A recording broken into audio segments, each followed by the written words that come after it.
Hi friends, ಎಲ್ಲರಿಗೂ ನಮಸ್ಕಾರ. ನಾನಿವತ್ತು ಚಿಕನ್ ಕರಿ ಮಾಡ್ತಿದ್ದೀನಿ. ಹೊಸ ರೀತಿಯಲ್ಲಿ ಮಾಡುವುದನ್ನು ತೋರಿಸ್ತಾ ಇದ್ದೀನಿ. ಇದರಲ್ಲಿ ಅರ್ಧ ಕೆಜಿ ಇದೆ. ಮೀಡಿಯಂ ಸೈಜ್ ಕಟ್ ಮಾಡಿ ತಂದಿದ್ದೀನಿ. ಇದು ಫ್ರೈ ಮಾಡಿ ತಂದಿದ್ದೀನಿ. ಈರುಳ್ಳಿಯನ್ನು 2 ಈರುಳ್ಳಿ ಇದೆ. ಇದರಲ್ಲಿ ಚೆನ್ನಾಗಿ ಫ್ರೈ ಮಾಡಿದ್ದೀನಿ ಎಣ್ಣೆಯಲ್ಲಿ. ಇದರಲ್ಲಿ 2 ಟೊಮೆಟೊ ಗ್ರೈಂಡ್ ಮಾಡಿ ತಂದಿದ್ದೀನಿ ಚೆನ್ನಾಗಿ ನೈಸ್ ಆಗಿ.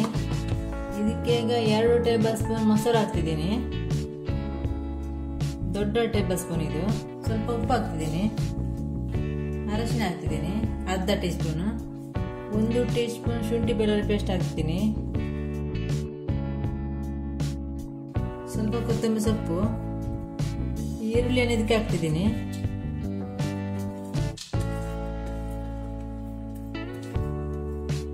ಇದಕ್ಕೆ ಚೆನ್ನಾಗಿ ಮಿಕ್ಸ್ ಮಾಡಬೇಕು.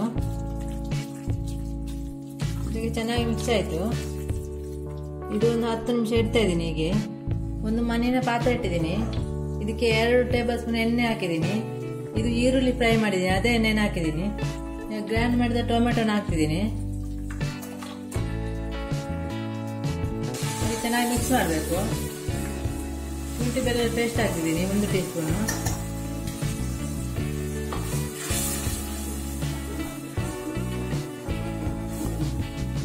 ಮಿಕ್ಸ್ ಮಾಡಿಟ್ಟ ಚಿಕನ್ ಹಾಕ್ತಿದ್ದೀನಿ.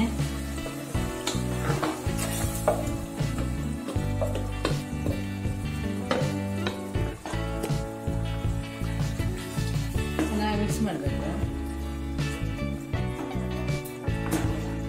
ಈಗ ಚಿಲ್ಲಿ ಪೌಡರ್ ಹಾಕ್ತಿದ್ದೀನಿ 1 ಟೀ ಸ್ಪೂನ್.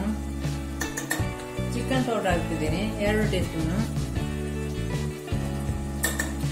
ಗರಂ ಮಸಾಲ ಅರ್ಧ ಟೀ ಸ್ಪೂನ್ ಹಾಕ್ತಿದ್ದೀನಿ. ಚೆನ್ನಾಗಿ ಮಿಕ್ಸ್ ಮಾಡಬೇಕು. ಬೇಗ ಆಗುತ್ತೆ ಚಿಕನ್ ಕರಿ ಪೌಡರ್ ಎಲ್ಲ ಹಾಕಿ.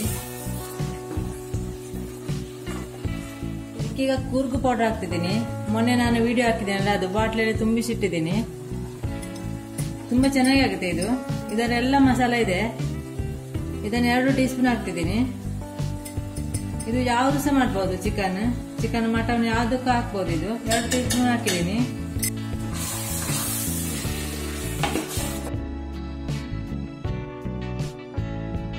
ಚಿಕನ್ ಕರಿ ಇದಕ್ಕೆ ಮೊದಲು ಸಹ ನಾನು ಹಾಕಿದ್ದೀನಿ. ಅದನ್ನು ಸಹ ನೋಡಿ, ಅದು ಬೇರೆ ರೀತಿಯಲ್ಲಿ ಹಾಕಿದ್ದೀನಿ. ಇದು ಹೊಸ ರೀತಿಯಲ್ಲಿ ಹಾಕಿದ್ದೀನಿ. ಕೂರ್ಗು ಮಸಾಲ ಹಾಕಿ ಈಗ ಮುಚ್ಚಿಡ್ತಾ ಇದ್ದೀನಿ. ನೀರನ್ನು ಬೇಡ, ಅದೇ ನೀರು ಬಿಟ್ಕೊಳ್ತೆ. ತೆಗಿತಾ ಇದ್ದೀನಿ. 1/4 ಗಂಟೆ ಬೇಯಿಸಿದ್ದೀನಿ.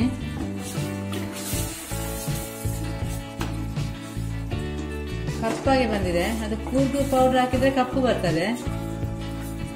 ಕರಿ ಕೂಡ ಸುಕ್ಕ ಕೂಡ ಕಪ್ಪು ಆಗುತ್ತೆ. ಕಸೂರಿ ಮೆಥಿ ಸ್ವಲ್ಪ ಹಾಕ್ತಿದ್ದೀನಿ.